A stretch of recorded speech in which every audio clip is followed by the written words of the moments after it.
the presidential palace. Actually, you remember that Pope Francis has been to Greece before. He visited the island of Lesbos in the year 2016. It was rather a private visit of Lesbos.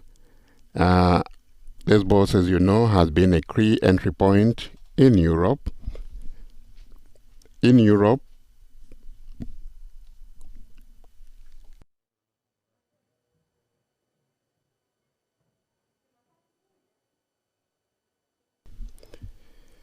As I was saying, you will remember that Pope Francis has been in Greece before.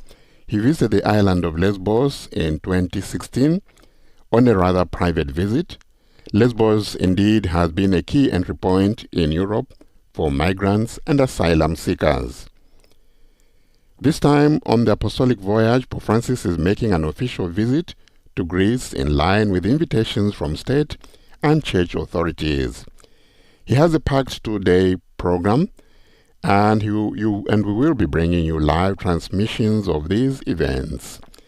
The last time a pope officially visited Athens, the Greek capital, was when Pope St. John Paul II came to the country in May of the year 2001. Now, referring to Pope Francis' visit in Greece, Cardinal Pietro Parolin, the Secretary of State of the Holy See, told Vatican News that with this visit to Cyprus and Greece, where he is now, where the Holy Father is, the Holy Father seeks to transform the Mediterranean Sea from a space that divides to an opportunity for encounter. For those of you following us on TV, you can now see the Holy Father. They have just, with the President of Greece, they have just had an encounter, a private meeting, and now working to meet the diplomats, civil society. In the process of Pope Francis's visit, he wishes also to encourage Europe and, in fact, humanity to unity and not to abandon those in need. According to Cardinal Parolin, Pope Francis is aware that humanity is faced with many problems, but he would like to encourage, as it were, a multilateral approach to problems of the world. Pope Francis now approaching the dais together with President Katerina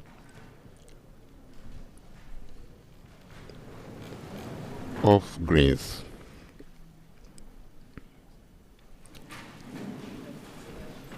So the fact that Pope Francis on this visit will return also to Lesbos, where he was in the year 2016 on a private visit, is testimony and speaks volumes of the concern for the suffering of those who make these desperate journeys.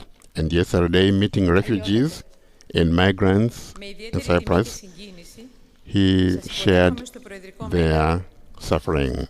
And now President Katerina Sakelaropoulos speaking. Your Holiness, it is with great honor and emotion that I welcome you to the Presidential Palace. Your visit to the second time in our country shows your keen interest in our region and in the wider Mediterranean region, as well as your constant concern for religious dialogue and the universality of Christianity. You also have shown great symbolic value, as this year we celebrate the 200th anniversary of the start of the Greek Revolution against the Ottoman yoke, which led to the creation of modern Greek state. Our people appreciate your love as well as your recognition of the important contribution to the great spirit of Western civilization and the Christian religion. Your strong message of faith and fraternity, which you convey to us in the footsteps of the apostles, symbolizes the Church's reference to her origins, to the sources of unity and concord and wisdom and joy of the gospel. In difficult times with great trials for humanity, such as the migration crisis, with the many refugees, poverty, climate change, and the pandemic, the contribution of religion and the church is not only existential importance, but and is not limited to believers alone. It is directly related to the politics of care and humanity and paves the way for peaceful coexistence and prosperity for all of us. Safeguarding human dignity and social cohesion is the challenge that gives meaning to the relationship between ecclesial and secular authorities in a world society with inexhaustible potential, but also with painful contradictions. Your tireless and selfless offering to neighbor, your compassion for those in a position of weakness and need, the unfortunate and the offended, as well as your profound social sensitivity, characterizes your valuable work. They nurture and sharing reconciliation between societies and remove outdated prejudices and cultural wars of the past.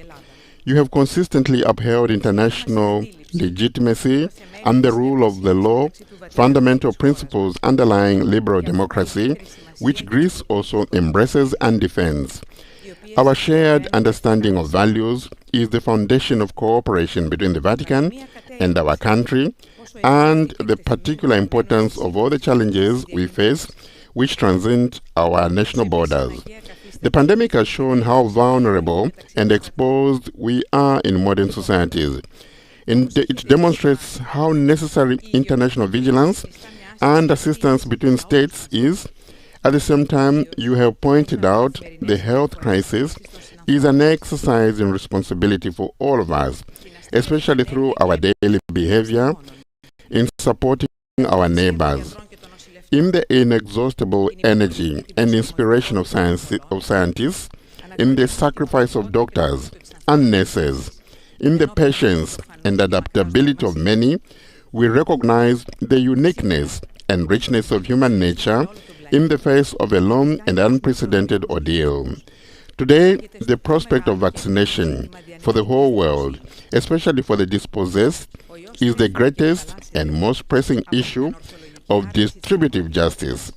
The virus feeds from the irrational denial of reality and the inequalities of our culture. We know your interest in the environmental and regional and environment and climate change with your interventions and messages in the international meetings and your urging of states to take more ambitious measures. As you have stressed, this is one of the greatest moral problems with reference to the lives and future generations, but also with dramatic consequences in the present, such as those experienced by Greece and the summer fires. The climate crisis is a top priority for Europe.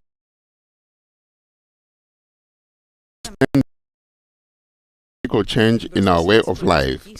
In this context, Greece participates in international initiatives to protect cultural and natural heritage for the effects of climate change. Your initiatives for migration and refugee crisis and your presence in Lesbos testify to the importance of the problem and the great humanitarian dimension. You have repeatedly expressed your sensitivity to migrants and asylum seekers and called on the international community to join in dialogue and in a coordinated response to their inhuman exploitation. You have also systematically contributed to the management of the crisis and acknowledged the humanity of the Greeks and their disproportionate behavior. For its part, our country is working to prevent human trafficking and political exploitation. Greece looks forward to working with the Holy See to protect Christian populations in areas where there is danger, persecution, and discrimination. The Vatican has already taken important steps in this direction through the world, particularly in the Middle East. Respect for the religious freedom of Christian communities and the preservation of monuments and cultural heritage is a prerequisite for the consolidation of pluralism and tolerance. At this point, I could not fail to mention the Hagia Sophia and thank you for your warm support so that it may remain an ecumenical symbol of religious worship and an emblematic monument of world heritage accessible to all. Your Holiness, your universal spiritual splendor, your multidimensional contribution to building a culture of solidarity and empathy inspire us with the deepest respect for your personality. And on behalf of the great people, I wish you and your entourage good health and longevity, as well as the strengthening of faith and Christian unity.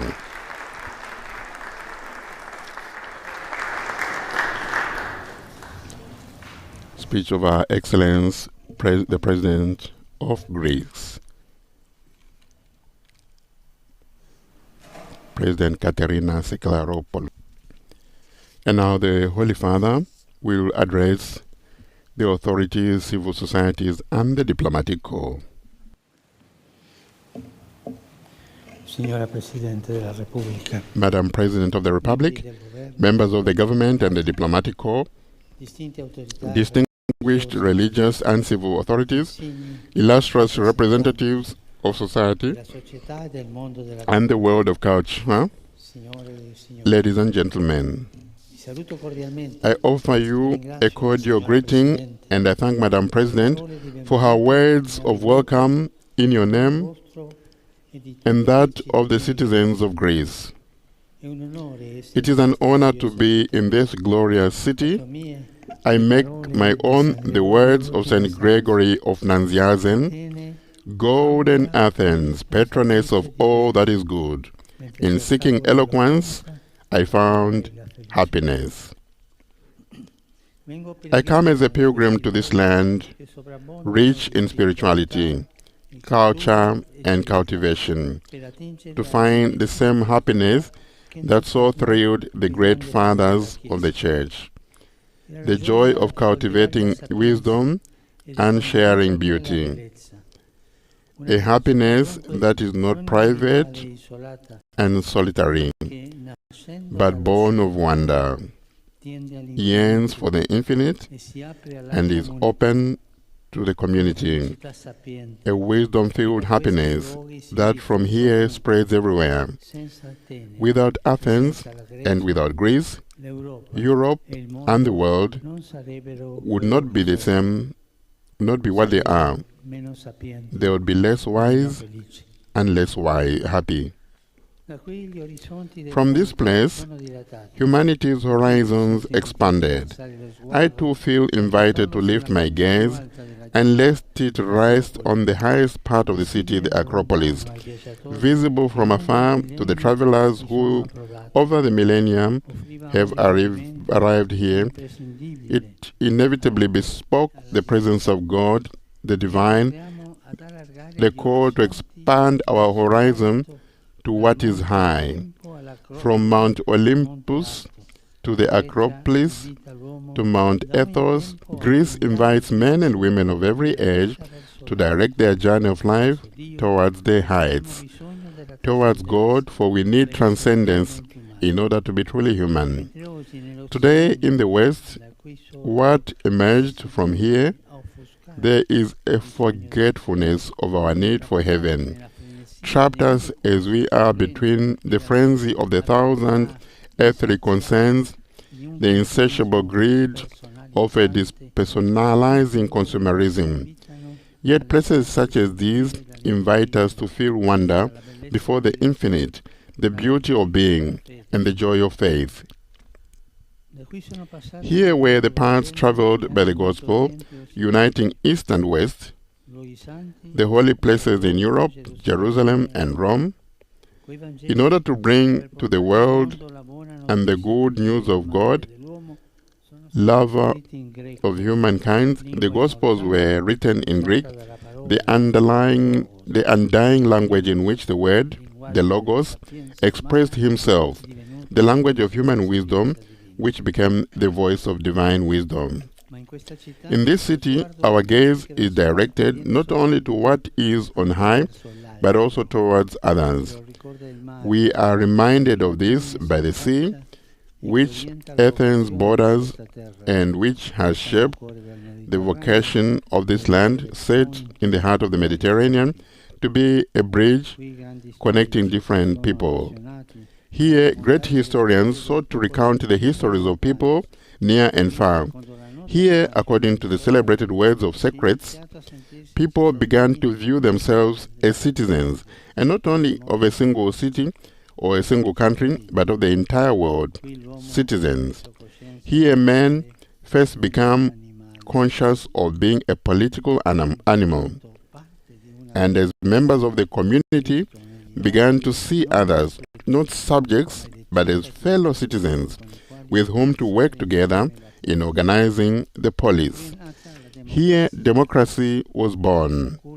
That cradle, thousands of years, was to become a house, a great house of democratic peoples. I'm speaking of the European Union and the dream of peace and fraternity that it represents for so many people. Yet we cannot avoid noting with concern how today, and not only in Europe, we are witnessing a retreat from democracy. Democracy requires participation and involvement on the part of all. Consequently, it demands hard work and patience. It is complex, whereas authoritarianism is peremptory and populism, easy answers appear to be attractive. In some societies concerned for the security endowed by the consumerism, weariness, malcontent can lead to a sort of skepticism about democracy. Yet, universal participation is something essential, not simply to attain shared goals, but also because it corresponds to what we are, social beings, at once unique and interdependent. At the same time, we are also witnessing a skepticism about democracy provoked by the distance of institutions, by fear of a loss of identity, by bureaucracy. The remedy is not to be found in an obsessive quest for popularity, in a thirst for visibility, in a flurry of unrealistic promises, or in adherence to forms of ideology, but in good politics. For politics is and ought to be in practice a good thing, as the supreme responsibility of citizens and as the art of the common good. So that the good can be truly shared, particular attention, I would even say priority, should be given to the weaker strata of society. This is the direction to take. One of Europe's founding fathers indicated it as an antidote to polarization that can enliven democracy, but also risk debilitating it. As he said, there is much talk of who is moving left or right, but the decisive thing is to move forward. And move forward means to move towards social justice. Here, a change of direction is needed, even as fears and theories amplified by virtual communication are daily spread to create division. Let us help one another, instead, to pass from partisanship, from committing ourselves to supporting our party alone, to engaging ourselves actively for the promotion of all. From partisanship to participation. This is what should motivate our actions on a variety of fronts. I think of the climate, the pandemic, the common market, and above all, the widespread forms of poverty. These are challenges that call for concrete and active cooperation. The international community needs this in order to open up paths of peace through multilateralism that will not end up being stifled by excessive nationalistic demands. Politics needs this in order to put common needs ahead of private interests. It might seem a utopia, a hopeless journey over a turbulent sea, a long and unachievable odyssey. Yet, as the great Homeric epic tells us,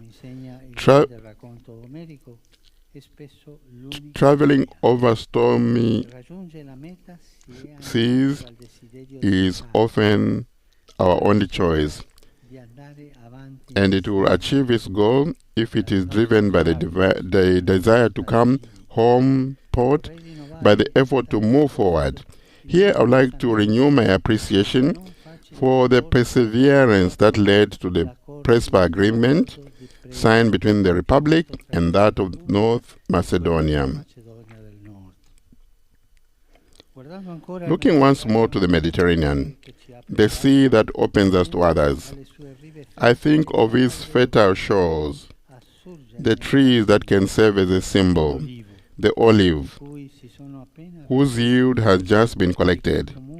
The olive tree unites different lands bordering this sea. It is sad to see how, in recent years, many age-old olive trees have been burned, consumed by fires, often caused by adverse weather conditions, provoked in turn by climate change. Against the scarred landscape of this marvelous country, the olive tree can symbolize the determination to tackle the climate crisis and its devastation. After the primordial cataclysm related by the Bible, the great flood, a dove returned to Noah, carrying in its beak a freshly plucked olive leaf.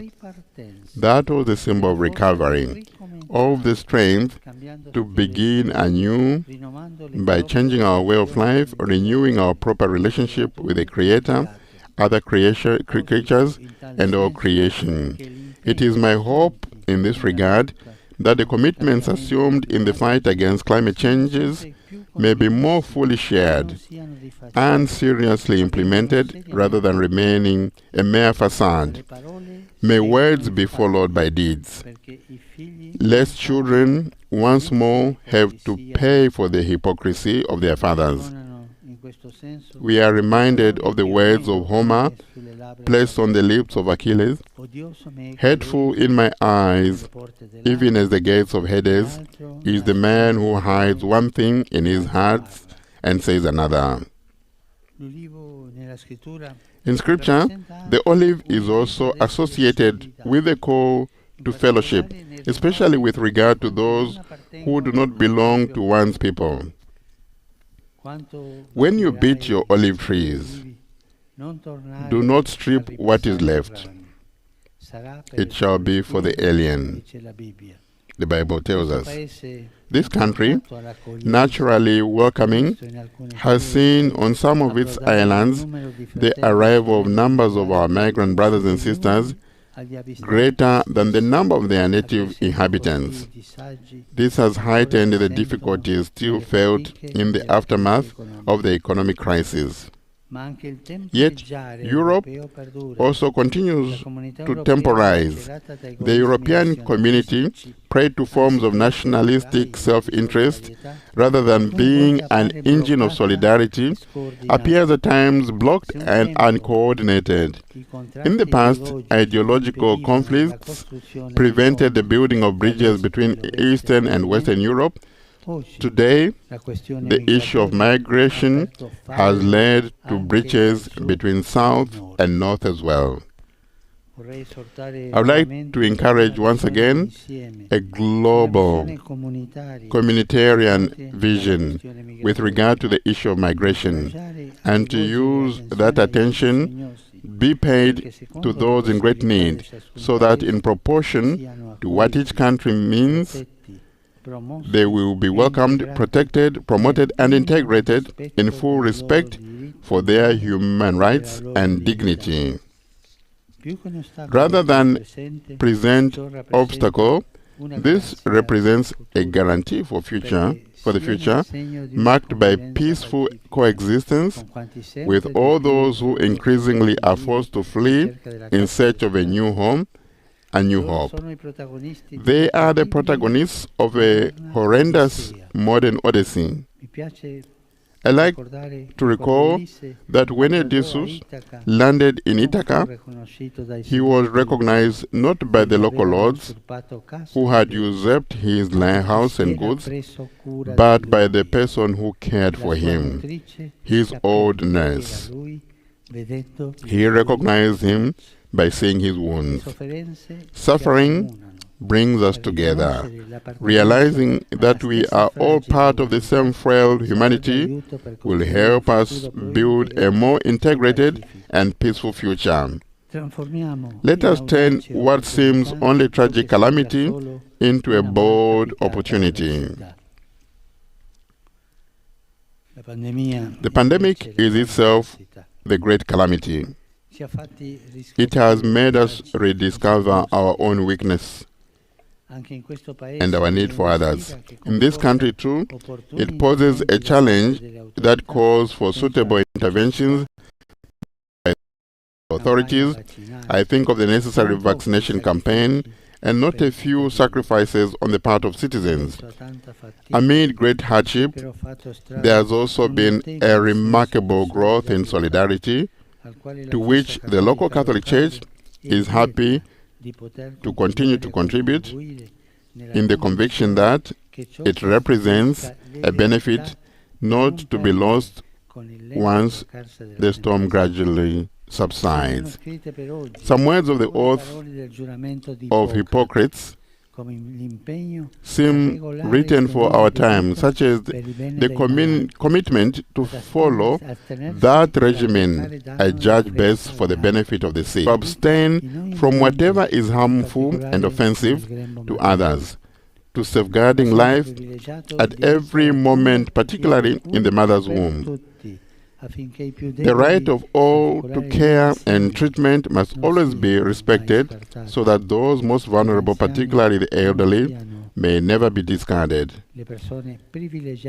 For life is a right, not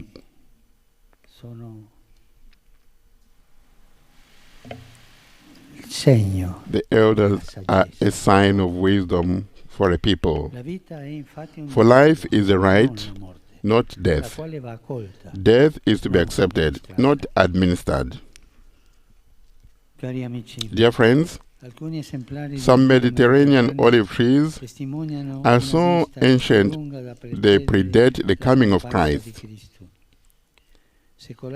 Age-old and resistant to the ravages of time, they remind us of the importance of preserving deep roots, fortified by memory. This country can rightly be called the memory of Europe. You are the memory of Europe, and I'm happy to visit 20 years after the historic visit of Pope John Paul II, and in this year, that marks the bicentenary of his independence. I think of the well-known words of General Kolokotronis: God has set his signature on the freedom of Greece. God readily sets his signature on human freedom, always and everywhere. It's a great gift to us, and the gift that in turn he values most from us. For God created us to be free, and what most pleases him is that in freedom we love him and our neighbor. Laws exist to help make this possible, but also training in responsibility and the growth of a culture of respect.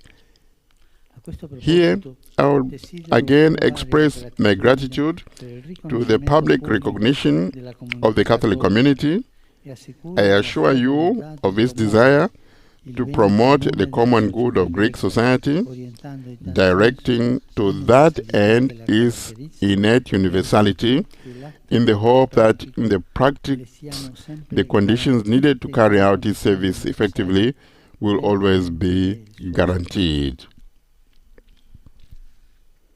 200 anni fa, 200 years ago, the provisional government of this country addressed Catholics in these touching words: Christ has commanded us to love our neighbor. Yet who among our neighbors is closer than you, our fellow citizens, despite certain ritual differences? We have the same fatherland. We are one people, brothers in roots, in growth, and in the fruits.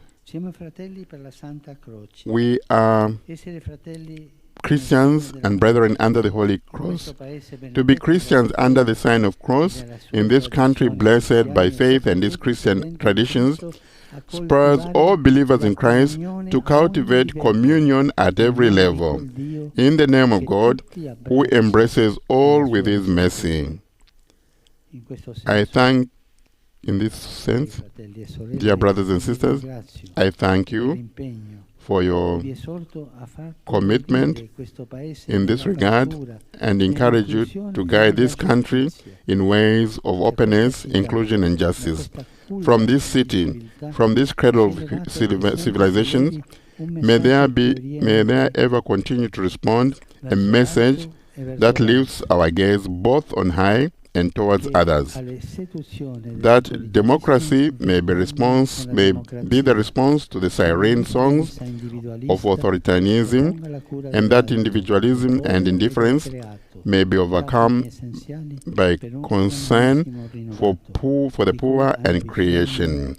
For these are essential foundations for the renewed humanity which our time and our Europe has need. May God bless Greece, the Holy Father says in Greek.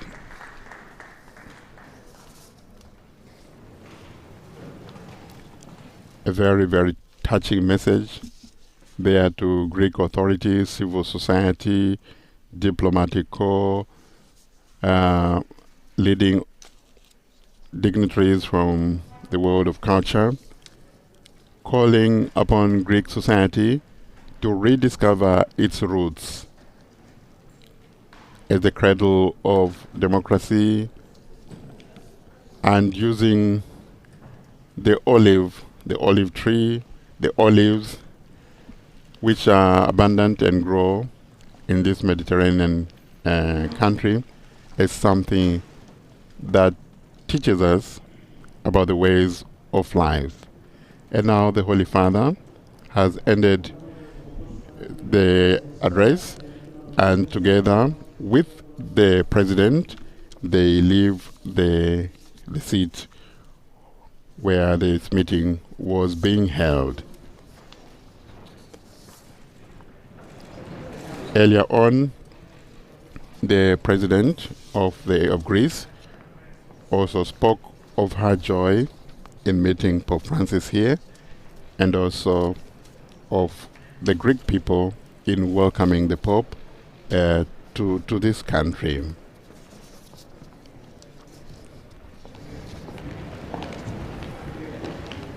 And now Pope Francis, working together with the Greek President, President Katerina, to another engagement that will be held this afternoon.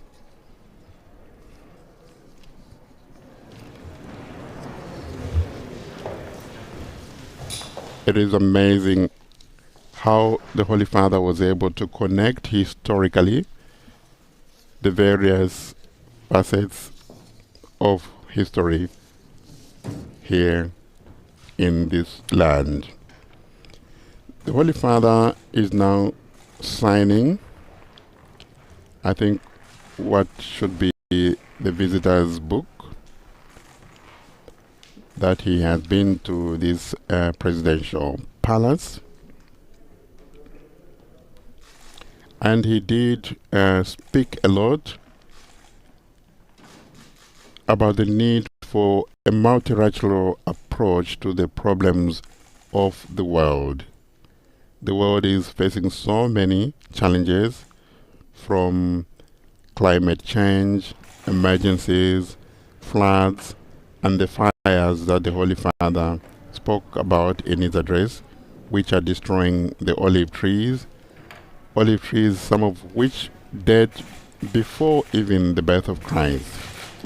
So the Holy Father says the only approach is a multilateral approach, and not to be taken in by shortcuts for populism. Pope Francis also keen to appeal to the conscience of Europe and invite the continent to rediscover its Christian roots and find its unity, even with the different visions that can coexist. At the same time, he was speaking to us all, the whole of humanity. Now there is an exchange of gifts,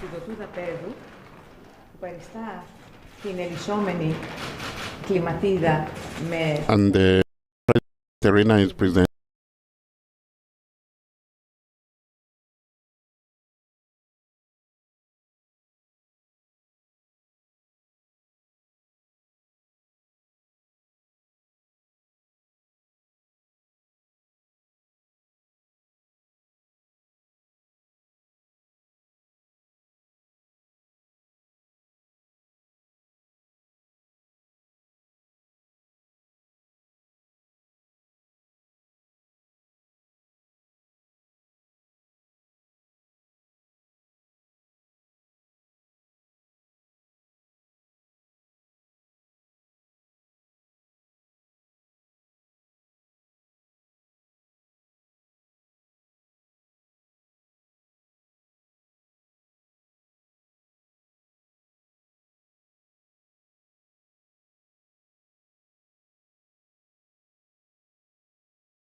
And also the Holy Father now also presenting a medal of the representing the gift he has brought.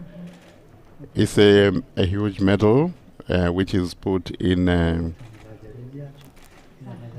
frame, as well as giving the rosaries, very special rosaries and medal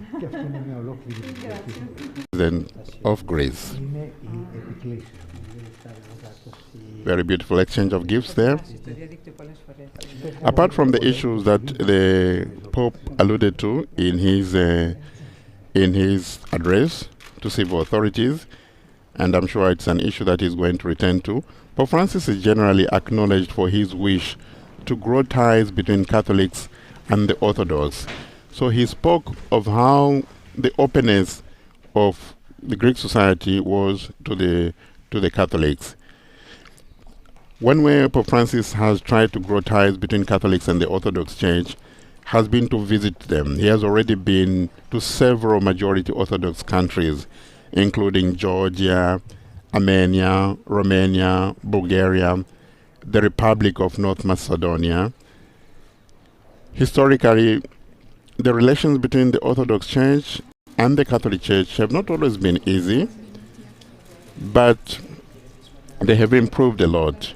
You might remember the schism of the year 1054 between the Church of Rome and Constantinople. Then Constantinople was the capital of the Byzantine Empire. Today Constantinople is Istanbul. And well, the Pope now has left the presidential palace and he is in his Fiat 500. That brings us to the end of this particular event, Pope Francis meeting with authorities, civil society, and diplomats. My name is Father Paul Samasumo. On behalf of Vatican Media, thank you for joining our continued coverage of Pope Francis's apostolic voyage in Greece. But before we go, do allow me to acknowledge television viewers and radio listeners, especially of Catholic TV, Catholic Faith Network, EWTN TV, Shalom World Networks, Shalom TV India, Salt and Light TV, Atmadashan TV, Luminous Radio. Enjoy the rest of your day. Laudetur Jesus Christus, praise be Jesus Christ.